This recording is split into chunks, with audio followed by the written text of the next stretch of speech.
Denne her verdens eldste gruve, som går tilbake til 4.500 år før Kristus. Altså for 6.500 år tilbake igjen i tid. Og her kan vi gå ned og grave. Det er gravd annerledes enn de der grottene der borte. Eller der graver de seg rett ned, og så ut til sidene. De gikk ned i denne tynne åpningen, og så lagde de trappetrinn. Du kan se det var akkurat nok til de kunne komme inn med beinene og ut og løfte seg opp igjen. Det ser en tydelig på en åpning der. Jeg må ta bilder, Janne. Så tar video også.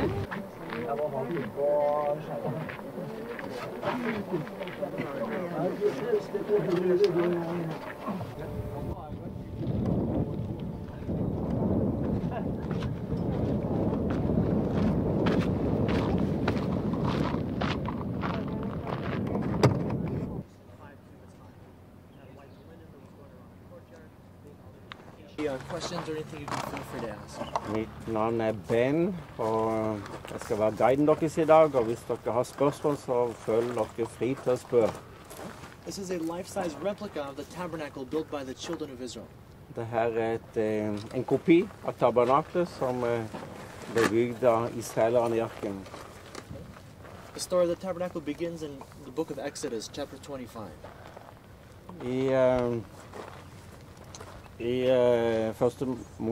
I annen Mosebok, Exodus, så fortelles det om Tabernaklet. Yeah? That's where God tells Moses, build me a temple so that I can dwell inside my people. Der Gud sier, bygg meg et tempel så jeg kan bo blant folket. Right? That's actually the name of this place in Hebrew. It's called the Mishkan, the dwelling place. Og det er det som betydningen av Mishkan betyr på hebraisk, at det er en plass som man er midt iblant oss. So the material is taken as a donation from all the children of Israel. All the tribes give the material for the building. Så alle de 12 stammene i Israel, de bidrar med sitt for å kunne bygge dette her. And then God chooses one of the 12 tribes to be the workers here. That's the tribe of Levi. Levi's in charge of the work. Og så velger Gud en av disse 12 stammene, Levi, til å være den som skal tjenestegjøre i Tabernaklet. And among the Levites, God chooses the priests. The priests are in charge of the holy work, the sacrifices, the offerings. Og blant levitterne så tar Gud ut det som skal være prester, det som skal tjenestegjøre og ha med offringer å gjøre i tempelet, i Tabernaklet. Now we'll talk about their work inside. Så skal vi snakke om det som er arbeidet her inne. Before stepping in, I just want to explain about the measurement I'll be using. Først skal jeg fortelle om det som har med størrelsen av dette her å gjøre. Okay. Most of the measurements in the book of Exodus for the tabernacle are given in cubits. Mesteparten av det som er målene for dette blir gitt i, hva blir det på norsk? Alen. Er det det står? Alen? Alen står det. Alen, Yeah. ok. Cubit from the end of the fingers to the end of the elbow, that's 1 cubit. Som er størrelsen herifra til her til en alen. Okay. About 40-45 centimeters. 40-45 centimeter. Not a Norwegian cubit. Ikke en norsk alen. All right. So let's continue inside in front of the altar. Kom, vi går inn foran alteret. Forgården. Det hellige og det aller helligste. Delt opp i 3 dette området her. Yeah. Let's talk a little bit about the measurements. Vi snakker litt mer om målene. Størrelsen. The courtyard was 50 cubits by 100 cubits and 5 cubits high. Den var 50 alen den veien og 100 fra den til den veien. And 5 high. And 5 high. Og 5 alen høy. In front of the gate, you had the altar of sacrifice. Og rett over for inngangsporten så har den alteret. It was 5 cubits by 5 cubits and 3 cubits high. Som var 5 ganger 5 alen og 3 alen høy. The building in the back where the holy is, that's 10 cubits high. Den som er bak der er 10 alen høy. So this is life size. Så det er 1 to 1. 1 til 2, det som vises her. 1 to 1, yeah? Ein. Echad leechad. אחד. 1 til 1. זה באמת הגודל. כן, אלה מידות, כן, כן. באמת? כן, כן. אוקיי. Det her er den ekte størrelsen. Reell størrelse. חשבת שיהיה יותר גדול? חשבת שיהיה יותר גדול? כן. כן, זה המידות. זה המידות. All right, so the altar of sacrifice was made out of acacia wood.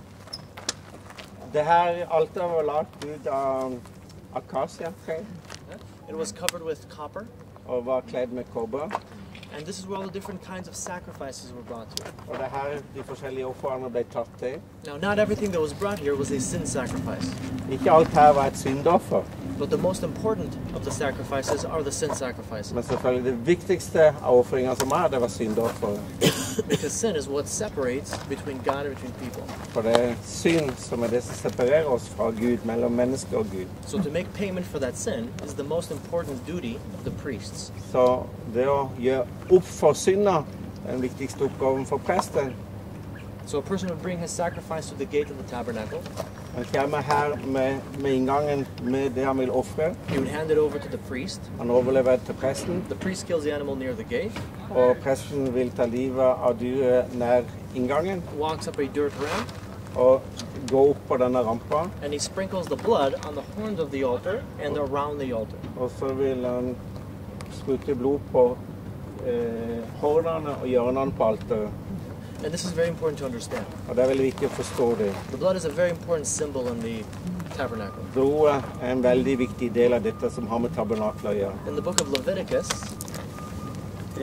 I 3. Mosebok, chapter 17, i 17. kapittel, it says the life is in the blood. livet er i blodet stender. God says, I'm giving to the blood not for you to drink and not for you to eat it. Jeg gir ikke blodet for at dere skal spise det eller drikke det. He says, I give it to you for atonement, Jeg gir det for for forgiveness of sin. sonoffer. But the word atonement in Hebrew is the word lechaper, which means to cover. Det hebraiske ord for det er det som tilsvarer det å dekke over. So that verse in Leviticus actually says, first of all, God is speaking. Det som står i 3. Mosebok, det er først og fremst Gud som snakker her. And he says, I give to you the blood on the altar to cover your souls. Jeg gjør dette, legger blodet på alter for å dekke over de sjel.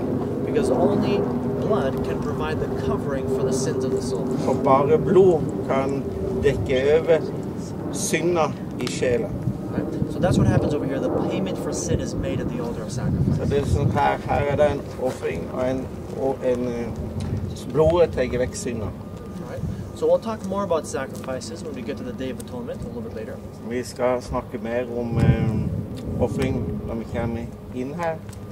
But now let's walk over to the wash basin. Nå er vi over til den vaskebaljen her.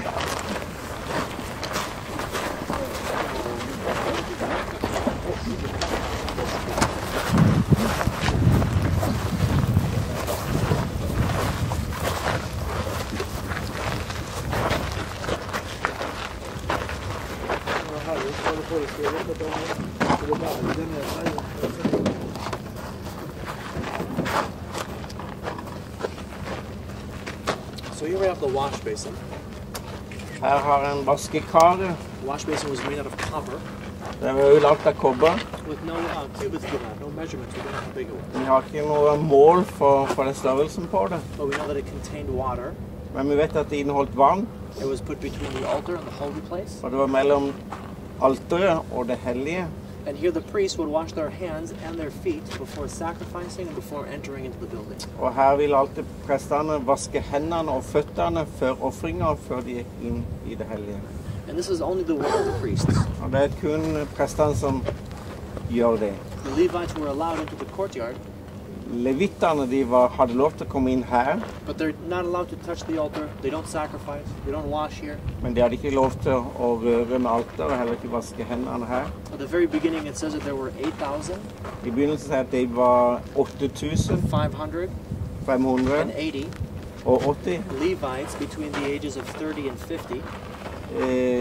levitter som var mellom 18, Between the ages of 30 and 50. mellom 30 og 50 år gamle, That were in charge of the work at the tabernacle. som var ansvarlig for arbeid her i Tabernaklet. They're divided into 3 families. Every family had a specific job to do at the tabernacle. De var delt opp i 3 forskjellige familier som hadde sine spesielle oppgaver her i Tabernaklet. And a specific place that they would camp around the tabernacle. Og de hadde jo spesielle plasser i tilknytning rundt Tabernaklet. For example, the family of Gershon was living on the western side of the tabernacle. Jeg vet at Gershon-familien den bodde på vestsiden av Tabernaklet. And whenever they had to move, they would take down the white linen of the courtyard. Og de sin første oppgave når de skulle flytte til en ny plass, det var å ta ned gjerdet det hvite lerretet som var rundt forhenget. The coverings of the tabernacle. Og det som dekte tabernaklet. This colored screen. Og det som var inngangsteppet forhenget. So they would fold all that up and lay it onto ox cart. De ville pakke det her i sammen og legge det på oksekjerrene. Yeah, the family of Merari was living on the north. Og Merari-familien den bodde på nordsida. They would take down the posts of the courtyard. Og de ville ta ned jernstoffene av forgården. The pillars. Og pilarene her. The bases of the pillars. Og fundamentene. The panels. Panelet. Og det som rammen rundt det. Yeah. And they would lay all that onto ox cart. Og de ville også legge det på kjerrene. The last family over here in the south, the family of Kahat. Og Kahat-familien, han var her i sør. They would hand carry the holy items. De ville hand carry. De ville bære på skuldrene det som da igjen. Yeah. The altar, the wash basin, the items we'll see inside, those had to be hand carried, but everything else was taken by animal.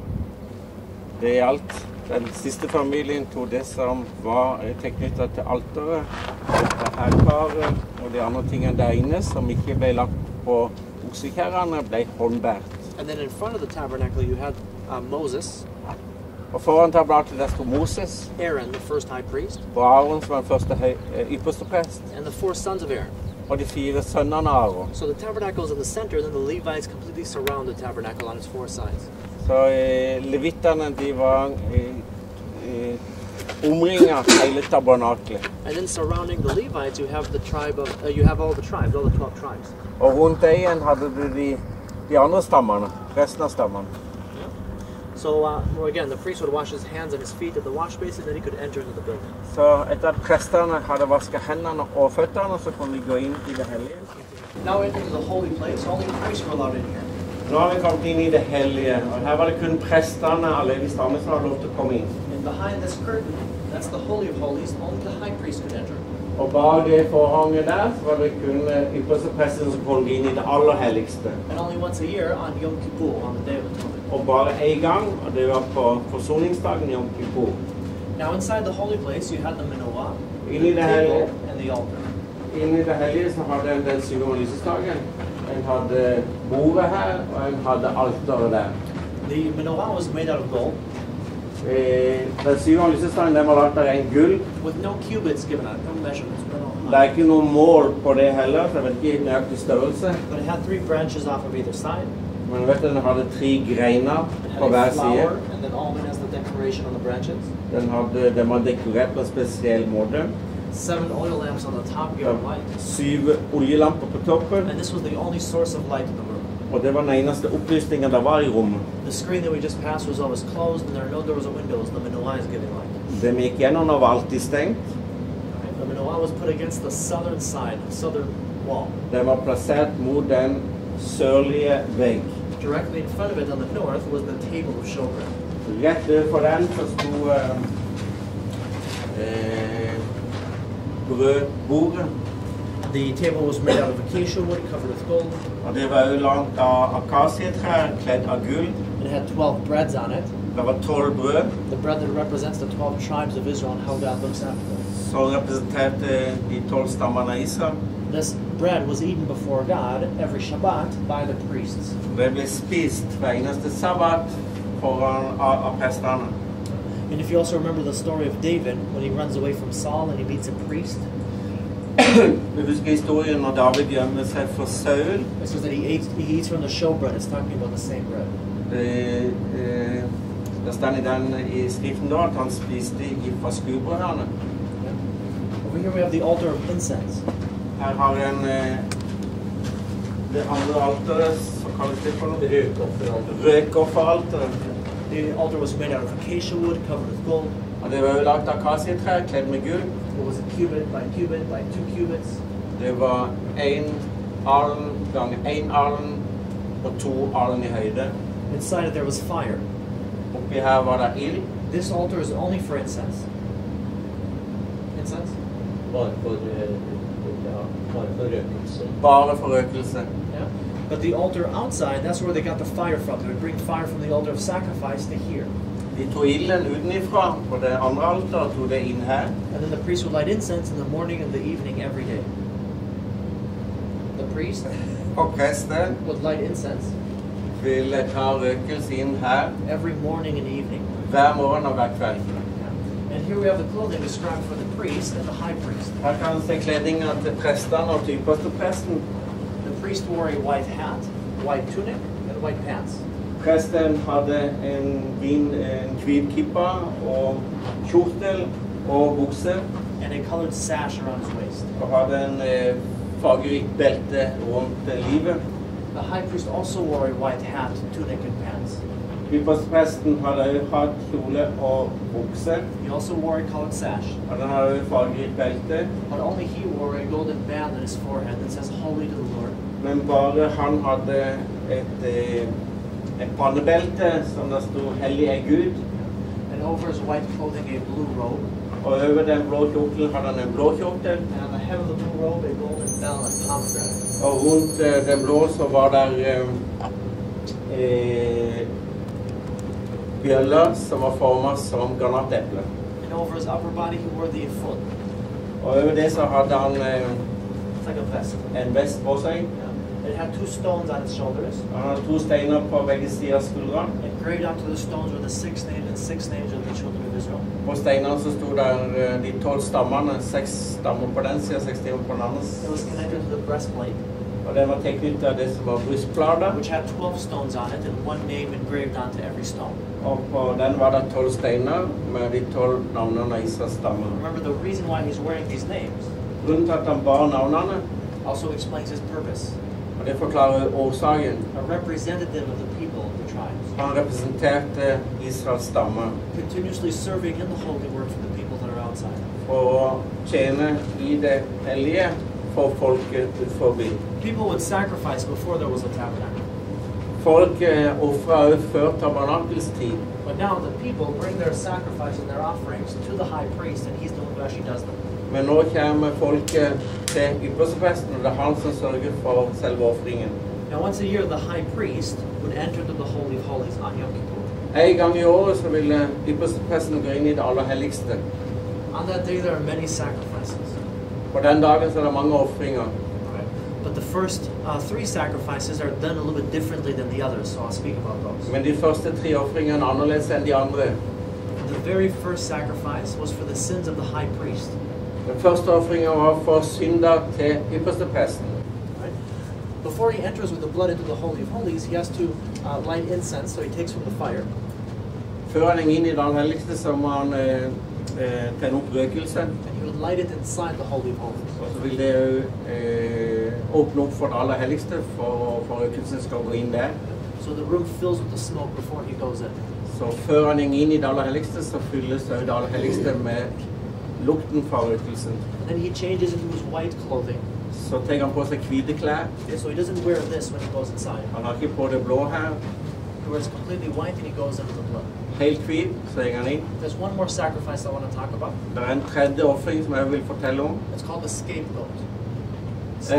Som er med syndebukken. That's the one that was sent to the desert. Den som ble sendt ut i ørken. That's where the priest would lay their hands on the head of the animal. Presterne vil legge hendene på hodet på bukken. They would confess the sins of Israel.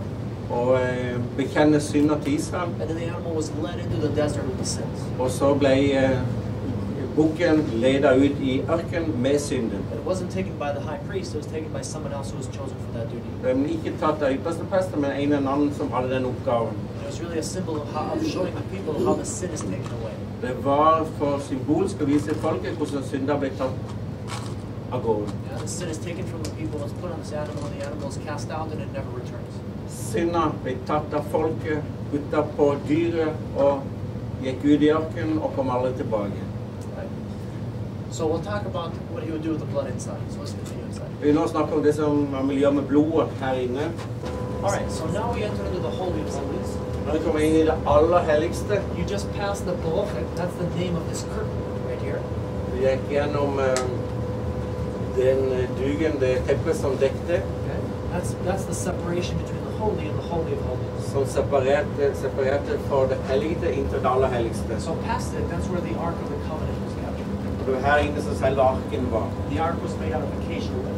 Arken var igjen lagt av akasietre, It was covered with gold. var kledd med gull. It was a cubit and a half by cubit and a half by 2.5 cubits. 1,5 ganger 1,5 alen ganger 2,5. It had a solid gold covering. That's the component, the lid of the ark. This is the component. Components that you can say. Den hadde dette lokket. Okay. It had one cherubim on either end. One cherubim. Cherubim. Som hadde en kerub, Yeah. With their bodies one towards the other. så sto den ene mot den andre. Their faces downward. Ansiktet ser ned, Their wings spread up and over the ark. vingene dekker arken. Inside the ark, you had the 2 stone tablets. Inne i arken så har du 2 lovtavlene. These are the second stone tablets. Det var jo de andre settet med steiner The som ble first ones lagt. are broken by Moses. The second ones are put inside. De første ble knust av Moses, og de andre er det som er her. And then you had 3 more things inside the Holy of Holies. Så var det 3 andre ting som var inne i det aller helligste. You had a bowl with manna, Det var et kar med manna, which was to remind the children of Israel how God provided for them. That's the manna that they were eating when they were wandering in the wilderness. for å minne de israelske folk hvordan Gud forsørger dem gjennom i tida i ørkenen. Then you had the staff of Aaron, Og så var det Arons stav der, which was to remind the children of Israel not to rebel against God. som skulle minne de israelske folk om at de ikke skulle gå imot Gud. It's put here after the rebellion of Korach, one of the big rebellions during the wandering. Den staven ble plassert der etter et opprør som folket hadde mot Gud. And then you had one more thing inside the Holy of Holies. Så var det en ting til som var inne i det aller helligste, This is from Deuteronomy chapter 31. som kommer fra 5. Mosebok, That's where it says that when, chapter 31. fra 3. kapittel, 31. vers. That's where it says that when Moses finished writing the Torah, the books of Moses, the law, Da Moses var ferdig med å skrive ned loven, he takes the book and he gives it to the Levites. så tok han boken og ga det til levittene. And he tells the Levites to put it alongside the ark. Og han sa til levittene plassere det langs med Tabernaklet. He says, put it here so that it will bear witness against the sins of the people that are outside. Putt det her som er vitnesbyrd for folket at synder blir tatt vekk.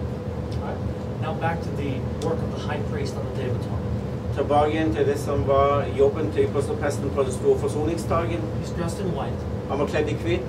He enters in here with the incense. Han kom inn her med røkelse. And also look at why he lights the incense.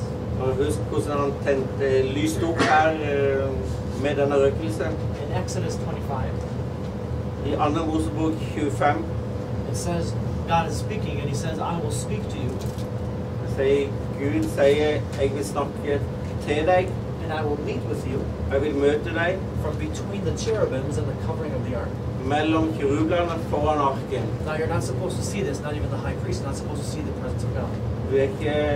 Du skal egentlig ikke se dette, og heller ikke skal ypperstepresten se det. That's why he lights the incense, Det er derfor han tenner opp røkelsen, to obstruct his vision, for å, to make it so he doesn't see well. så ikke han skal se det klart. That's what, and it says that God would appear in the cloud of incense that's above the ark. Og Gud viser seg i røyken av røkelsen. So he takes the blood that's with him, Så han tar blodet med seg som han and he har, sprinkles the blood 7 times towards the east on the covering of the ark. og han kaster det her på lokket av arken 7 ganger mot øst. 7 times in front of the ark, 7 ganger foran arken, on the incense altar, og på røkelsesalteret, on the altar of sacrifice, og på offeralteret. and then he changes back to his regular clothing, the fancy clothing outside, Og så tok han på den fine drakta igjen, and then he continues with the work. og så fortsetter han jobben. Many more sacrifices and offerings. That's not the end of the Day of Atonement. There are many more sacrifices outside. Det var ikke de siste offringene på selve sonoffringdagen, så han fortsatte resten av dagen med offringene ute. But the blood from the first two was brought in. Men det første blodet ble tatt inn her, fra det første offeret. Are there any questions so far about anything I've talked about? Just trying to make sure we're on the same today. The New Testament is a fulfillment, a completion of promises and prophecies that are made in the Old Testament. Nytestamentet er full av profetier som profetert i Gamle Testamentet, som oppfylles i Nytestamentet. The Tabernacle shows us some very important things. Tabernaklet viser oss veldig viktige ting. First of all, that God wants to be with people. at Gud ønsker å være med folket. That's the reason why the tabernacle is built. Det er hovedgrunnen til at Tabernaklet helt tatt ble bygd. God says, make me a place, a sanctuary among my people, so I have a place to dwell inside them. Bygg meg et hus, et hjem som kan være blant dere, blant folket. Second thing the tabernacle makes very clear is that God has to be kept separate from people. Det andre er at Gud må være separat fra folket. You can't just enter into God's presence. Du kan ikke bare gå rett inn og være med Gud. You can't touch the Ark of the Covenant. Du kan ikke røre med You arken. can't even see it. Du kan ikke engang se det. Not even the high priest. Ikke engang ypperstepresten. Remember, the high priest is the only person on earth Og ypperstepresten er den eneste person på jord who could enter. som kunne komme inn her It was only once a year bare en gang i året for 5 or 10 minutes maybe. for mellom 5 og 10 minutter. Even he couldn't touch anything. Og ikke han engang kunne røre noe av Even he dette. couldn't see anything. Ikke han heller kunne se noe her. God has to be kept separate from people because God is holy and people are sinful. Så Gud måtte være separat fra folket. But God doesn't want to be separated from people. Gud er hellig, og han ønsker ikke å være separat fra folket. That's why he puts priests in the position Det var derfor han brukte prester inn i tjenesten. to make atonement, to make the price for the sin. To For, pay the price for for å sin. betale synder for folket. Which leads me to the last thing that the tabernacle shows. Og så nå kommer vi til den siste ting som Tabernaklet That viser. it doesn't matter how many sacrifices you make, it's not really changing anything. Det har ingenting betydning hvor mange offer du gjør, det vil ikke forandre noe. Because next time you sin, For neste gang du synder, which will happen, som vil skje, you'll need another sacrifice. så trenger du et nytt offer. That's why the high priest couldn't stay. Og det som gjorde at ypperstepresten ikke kunne bli her. Because if he sinned while he was in here, he would actually die. Og hvis han hadde syndet her mens han var her, så ville han dø. Because every sacrifice that he ever made was temporary. For hver offer som han gjorde, det var permanent, det var midlertidig. It was only for your past sin. Det var kun for den synd som var gjort. That's why God promises the Messiah. Og derfor Gud lovte at det skulle komme Messiah en would be a Messias. full payment for sin. Det skulle bli et endelig offer for synd. He would do the things that the priest could not do. Som skulle gjøre det prestene ikke kunne gjøre. And that's why it says that in the book of Hebrews that Jesus is the high priest. Og derfor det står i Hebreerne at Jesus er ypperstepresten. It says that he's an eternal high priest. Han er en permanent yppersteprest. His priesthood does not end. Men hans tjeneste vil aldri ta slutt. The sacrifice that he gave was once and for all. Og det offer han gjorde, det var for alltid. Unlike the Old Testament. I motsetning til det som står i Gamle 1,000 testamentet. years into the holy work, the high priest was still doing the same thing that the first high priest did. Den siste ypperprest gjorde det samme som den første yppersteprest gjorde 1000 år før. And it wasn't changing. It wasn't as if they knew that they had 1 million more sacrifices to go, and then you could be in God's presence forever. That's not how it was. Og ingenting det enda, uansett hvor mange offer de gjorde, ingenting kunne være et endelig offer. That's why when Jesus dies on the cross, Og derfor når Jesus døde på korset, he says it is over, it is finished. sa han det er komplett, det er It ferdig. doesn't have to be done again. It doesn't have to be repeated. Det trenger ikke bli gjort igjen. There wasn't a Messiah for that Passover, and the next Passover you need another. That's not how it was. Det var ikke en Messias som gjaldt fra det året til neste påske. I want to point out something. Even when the Ark of the Covenant was taken out of the Holy of Holies, Selv om arken ble tatt ut fra det aller helligste, it had to be separate from the people. så måtte han være separat fra folket. People usually forget this. Folk ofte glemmer det. It always has to be covered. Det må jo være dekket. And there are 3 coverings for the Ark. Det er 3 typer dekke for arken. What's the first covering of the Ark?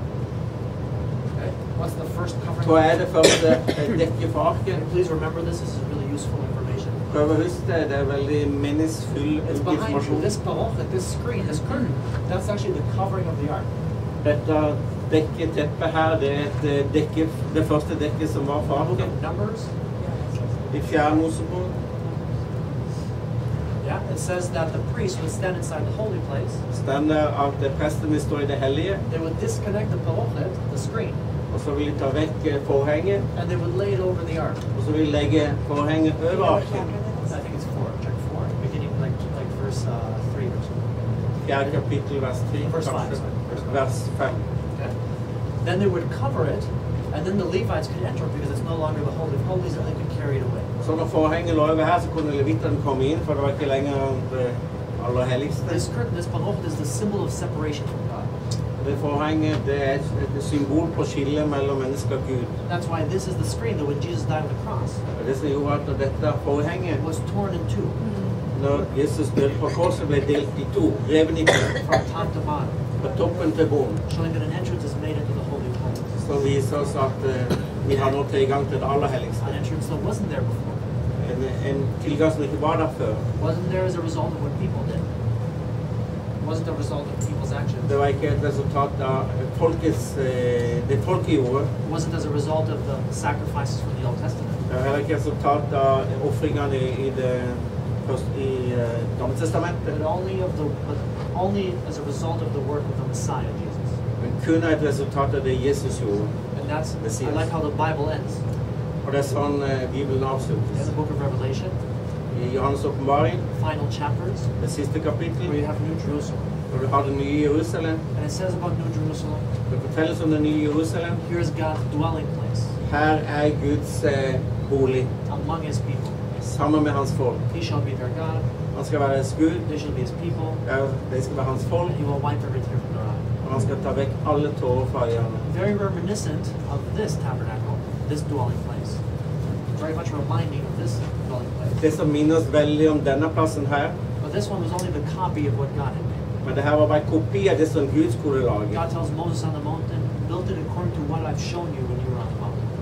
Gud sier til Moses på fjellet, lag det i tråd med det som jeg har vist deg. Moses built it. Og Moses bygde det. Eventually it was taken apart. Det ble tatt ifra hverandre. It was moved to the temple. Det ble flyttet til tempelet. The temple was destroyed. Tempelet ble ødelagt, It was burnt out. brent ned. Anything made out of gold was stolen. Alt som av gull ble tatt og stjelt. That's because people built it. For det var folk som hadde People bygd can det. destroy what other people have built. Folk kan ødelegge det som andre folk har lagd. But God is the builder of New Jerusalem. Men Gud bygningsmannen bak det nye Jerusalem. And that's where he invites people to stay in his presence, in his Og will. det er derfor han inviterer folk til å være i hans nærhet. With no separation. Uten skille. Like it was in the Garden of Eden. Som det var i paradiset i begynnelsen. And that's the story of the tabernacle. Og det er historien til Tabernaklet. In short. Kort fortalt. We can always go on and on. But that's the story of God's plan for salvation. Jeg kan fortsette, men det er Guds frelsesplan. Right? So thank you very much for listening, everyone. Tusen takk for dere lytta.